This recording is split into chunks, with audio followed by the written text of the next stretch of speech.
Olá, sejam muito bem-vindos de volta ao canal. O vídeo de hoje tem um cariz mais conteudista, em que eu vou responder e comentar questões ao estilo do Enem. As questões de hoje foram retiradas do quarto simulado Bernoulli deste ano de 2022. Mas antes de partirmos propriamente para as questões, eu reforço aquele apelo de sempre. Ative o sininho das notificações, comente, curte, mas principalmente inscreva-se no canal para que a gente atinja a marca icônica de 1000 inscritos. Tá chegando perto, só tá faltando a sua inscrição, certo? Vamos para as questões. A primeira questão é uma questão de linguagem e tem como tema funções da linguagem. Um tema recorrentíssimo na prova do Enem. A questão é a 23, né? A gente tem uma propaganda, uma imagem, que diz o seguinte: a digital de cada um faz a diferença. Vem para a biometria, não pode faltar ninguém. Então nós temos imagens aí, né, de dedos fantasiados, e aí vem o comando da questão. Tendo em vista o fim comunicativo da campanha do Tribunal Regional Eleitoral da Bahia e as distintas funções da linguagem existentes, o cartaz utiliza-se da função, ou seja, quer saber qual a função predominante, né, nesse texto imagético, digamos assim, certo? Primeira alternativa, a função é conativa, que busca convencer o leitor à realização da biometria. Essa já é a resposta, né? A função conativa ou apelativa tem exatamente esse desígnio, né, de gerar convencimento. Mas aí a alternativa B traz a apelativa, que é um sinônimo de conativa, diz é apelativa, pois objetiva ordenar a conduta à população sem biometria. Na verdade, não é uma ordem, é um convite, é um chamamento, né? Letra C, referencial, pois busca informar a população sobre as inovações do TRE. Essa letra está incorreta, porque o objetivo do texto não é apresentar, né, uma informação, é convocar. A letra D, metalinguística, pois procura associar a biometria com a ilustração dos dedos. Essa D está incorreta porque, apesar do cartaz associar a biometria, né, a ilustração dos dedos fantasiados, como eu estava dizendo, não é isso que caracterizaria, né, a função metalinguística, e sim, se o texto verbal estivesse falando da própria produção de um cartaz. Seria um cartaz abordando o processo de produção de um cartaz, que não é o caso, tá certo? E a alternativa é fática, pois procura estabelecer uma comunicação com clareza nas informações. Está incorreta? Claro, a função fática tem sim o objetivo de iniciar e encerrar comunicações, de testar o canal, digamos assim, mas isso não é o que está sendo abordado no texto. Portanto, a alternativa de cara, né, correta seria a letra A, conativa, pois tem como objetivo convencer o leitor a uma determinada ação, certo? E aqui eu aproveito o ensejo para fazer uma rápida revisão do que são as funções da linguagem, de quais são as funções e quais as principais características, né? Então a gente tem a primeira função, seria referencial ou denotativa ou informativa, que tem, né, como principal objetivo informar ou fazer referência a algo, né? E aí a gente tem vários exemplos, os textos jornalísticos, né, científicos, material didático, textos informativos de uma forma geral. Uma segunda função da linguagem seria a emotiva ou expressiva, que ocorre quando a linguagem tem o intuito de transmitir emoções, sentimentos, percepções subjetivas por meio, né, da opinião ou do julgamento do emissor. A gente vai encontrar bastante presente essa função emotiva ou expressiva nos textos poéticos, nas cartas, nos diários. Existe a função poética, né, cuja palavra-chave, cuja ideia-chave, melhor dizendo, seria a mensagem. E aí essa função é bastante observada nas obras literárias, geralmente traz um sentido mais conotativo, que a gente chama até mais poético, né, ao texto. Há uma preocupação em fazer com que a mensagem seja transmitida a partir de uma escolha muito bem feita de palavras, de figuras de linguagem, de expressões. Então há uma preocupação com a forma com que essa mensagem vai ser passada. E a gente vai encontrar isso na publicidade, a gente encontra, inclusive em poesias, a gente vai encontrar isso em anedotas. A função fática tem como principal objetivo interromper, estabelecer ou prolongar a comunicação de uma forma que a relação entre o emissor e o receptor, né, seja o mais importante. Portanto, consiste numa função que é muito utilizada nas saudações, nas expressões de cumprimento, conversas ao telefone. Então, quando digo alô, quem é? Com quem você está falando? O canal, né, se sobressai nesse tipo de função. A função conativa ou apelativa, objetiva, persuadir, convencer ou influenciar o leitor, né? A gente vai encontrar muito uso de verbos no imperativo e até de vocativos. Então, não perca essa promoção. Esse tipo de sedução, de persuasão presente nas expressões geralmente estão acompanhados, ou esse tipo está acompanhado dessa função conativa ou apelativa. E por fim, a função metalinguística consiste na função da linguagem, em que a linguagem se refere a ela mesma, tá certo? Ou seja, o emissor explica um código usando o próprio código. E a gente vai encontrar isso em dicionários, textos gramaticais, na arte, até na poesia, quando o poeta faz um poema falando da dificuldade em se fazer um poema, por aí vai, tá certo? Vamos agora para uma questão de filosofia, a questão de número 50. A gente já prevê que é uma questão sobre, né, Aristóteles, ou o pensamento de Aristóteles. Todos os homens, por natureza, tendem ao saber. Sinal disso é o amor pelas sensações.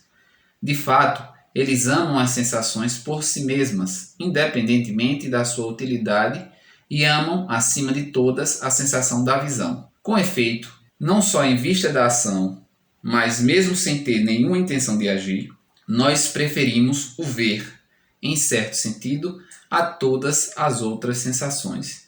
E o motivo está no fato de que a visão nos proporciona mais conhecimento do que todas as outras sensações e nos torna manifestas numerosas diferenças entre as coisas. Aristóteles, na obra Metafísica. E aí vem o comando. O trecho ressalta a importância dos sentidos no processo de... Bem, uma diferença marcante entre Aristóteles e o seu mestre, Platão, é a forma como eles veem o papel das sensações na produção do conhecimento. Platão tem uma visão, digamos, um pouco mais arredia, né, das sensações, já que para ele essas sensações de alguma maneira corrompem as ideias ou a razão.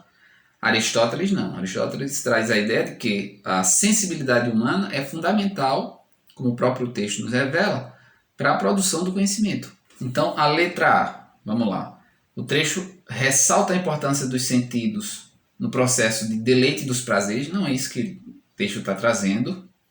A letra B, percepção das ideias, está incorreto porque o texto base, a gente reparar direitinho, não discute a função da sensibilidade na percepção das ideias, mas sim no processo de conhecimento do mundo. Letra C, na refutação das hipóteses, isso não está no cerne do que o texto vem trazendo, né? Letra D, na investigação do mundo, essa é que parece ser a resposta, já que está trazendo a ideia de que nós conhecemos o mundo, nós exploramos e conhecemos o mundo a partir dos nossos sentidos também, né? Então essa me parece ser a resposta mais adequada. Letra E, questionamento da mitologia. Essa parece não ser uma preocupação de Aristóteles, tampouco isso está sendo ressaltado no trecho que a gente leu. Então a gente tem que ter sempre no horizonte, né, da nossa análise aquilo que o trecho está destacando, tá certo? Portanto, letra D. A próxima questão é uma questão de geografia que trata do tema das rochas. Vamos lá. As rochas que estão aflorando na crosta terrestre, sejam de que tipo for, sofrem constantemente desagregação e decomposição, seguidas de transporte dos fragmentos assim produzidos. Esses fragmentos, chamados sedimentos, são depositados em outros locais, onde, com o passar de muito tempo, poderão dar origem a novas rochas do tipo sedimentar.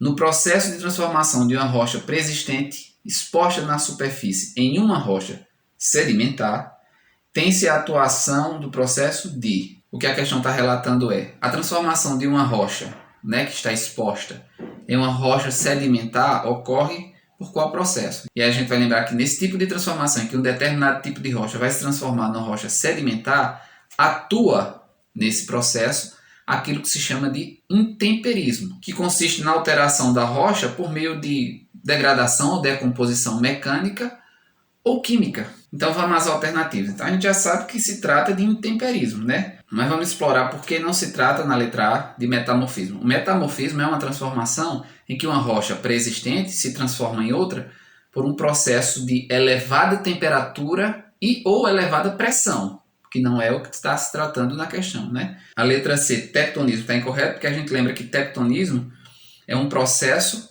endógeno, tá certo? Isso não está envolvido com o processo de fragmentação de rochas, tornando-as sedimentares. Isso acontece por meio de agentes exógenos, tá certo? O tectonismo tem a ver com a movimentação mais interna, né, de placas e de rochas que não se referem ao que o trecho está trazendo. A letra D, plutonismo, está incorreto porque o plutonismo tem a ver com o movimento, a movimentação de magma ali no interior da crosta, e esse magma vai esfriando lentamente, gerando rochas ígneas, chamadas de plutônicas ou intrusivas, e não rochas sedimentares. A letra E, vulcanismo, está errado porque o vulcanismo se refere ao extravasamento de magma na superfície, que vai se resfriando e geram as rochas ígneas vulcânicas ou extrusivas e não rochas sedimentares.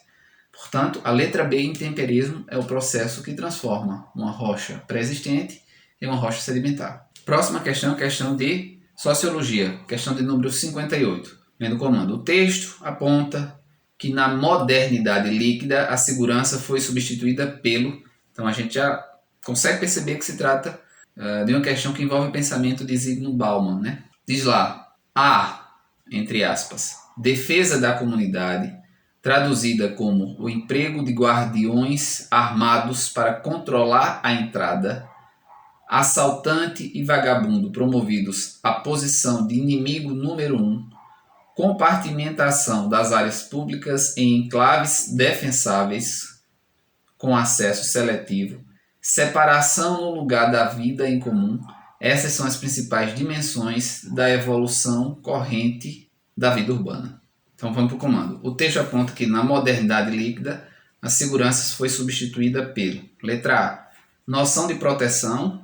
Isso está de certa forma presente no texto, né? Quando ele diz que a gente tem cada vez mais compartimentado áreas públicas com seguranças ou agentes de segurança, então de alguma forma traz a ideia de proteção.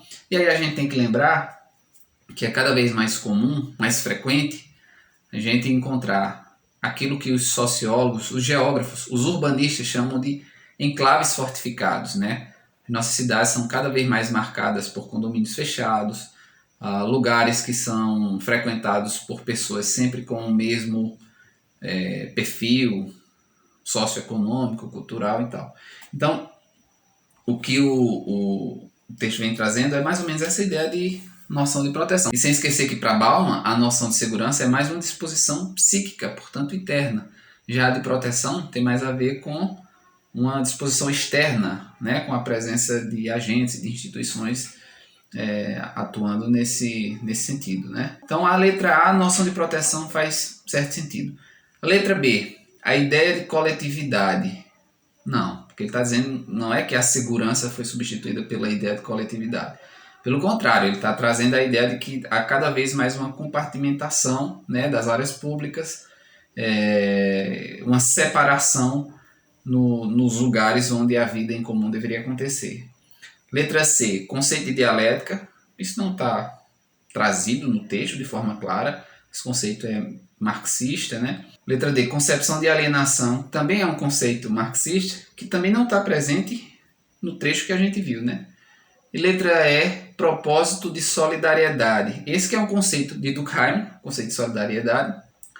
Mas o que ele está trazendo no texto é exatamente essa ideia de que a disposição psíquica de segurança está sendo suplantada pelo aparelhamento, né, de proteção das áreas de convivência e por aí vai. Então, a letra A seria a resposta. Vamos agora para uma questão de história geral, né? Começando pelo comando. Durante o século das luzes, duas escolas de teoria econômica surgiram em oposição aos ideais mercantilistas. As teorias dos fisiocratas e de Adam Smith divergem quanto: não é muito favorável a opinião de Adam Smith acerca dos fisiocratas. Abre aspas. Esse sistema, escreve Smith, que apresenta o produto da terra como a única fonte de crédito e riqueza de qualquer país, nunca foi, tanto quanto sei, adotado por nenhuma nação e atualmente só existe na França, nas especulações de alguns homens de grandes conhecimentos e capacidades. Certamente que não valeria a pena analisar em profundidade os erros de um sistema que nunca prejudicou e provavelmente nunca virá a prejudicar nenhuma parte do mundo, já que nunca foi, né, implantado. Na opinião de Smith, os fisiocratas, abre aspas, são talvez mais inconsistentes do que mesmo o sistema mercantil, fecha aspas. Durante o século das luzes, as duas escolas de teoria econômica surgiram em oposição aos ideais mercantilistas. Okay? As teorias dos fisiocratas e de Adam Smith divergem quanto a... A gente vai lembrar que os fisiocratas defendiam a ideia de que a origem da riqueza seria a terra, a agricultura, enquanto para o liberalismo inglês, né, capitaneado por Adam Smith, a origem da riqueza das nações seria o trabalho, né? A transformação que o trabalho gera na terra, por exemplo, né? Então vamos ao ponto de divergência entre essas duas escolas, né? Letra A origem da riqueza vista pela escola econômica francesa como oriunda da agricultura já parece ser a resposta, já que a escola, né, a qual pertencia a Adam Smith, não traz a agricultura como origem da riqueza, mas o trabalho. Então esse é um ponto de divergência. Letra B. A liberdade econômica vista pela escola francesa como princípio inatingível na economia real? Não. Pelo contrário, eles viam como sendo factível, praticável, só que isso nunca foi implantado, segundo o texto, né? Letra C. A doutrina do laissez-faire, de regulação de mercado por leis naturais rejeitadas pelos fisiocratas. Na verdade, os fisiocratas acreditavam que, claro, defendiam o livre funcionamento do mercado, que inclusive é regido por leis naturais, né? Então esse princípio não era rejeitado pelos fisiocratas, mas defendido. Letra D. Divergem quanto aos princípios intervencionistas, os quais são sustentados pelos fisiocratas como condição para o desenvolvimento mercantil. Não, ambas as escolas defendem princípios intervencionistas, né? Então isso não é um ponto de divergência. Letra E. A noção da terra como propriedade, criticada pelos fisiocratas por estimular o comércio. Na verdade, a terra como propriedade não era criticada pelos fisiocratas. Na verdade, para eles, a terra, né, era a grande fornecedora de matéria-prima para a indústria e para o comércio. Então está errado. Então a letra A diverge quanto à origem da riqueza, que para os fisiocratas seria a agricultura e a terra, já para a escola de Adam Smith seria o trabalho. Bem, espero que tenham gostado, que esse formato, né, esteja trazendo alguma contribuição para vocês na sua preparação. E repito, não se esqueça de se inscrever no canal para me ajudar, de comentar, de curtir. Isso ajuda o algoritmo do YouTube a espalhar cada vez mais, né, os nossos vídeos, tá certo? Eu agradeço de coração, forte abraço e até mais.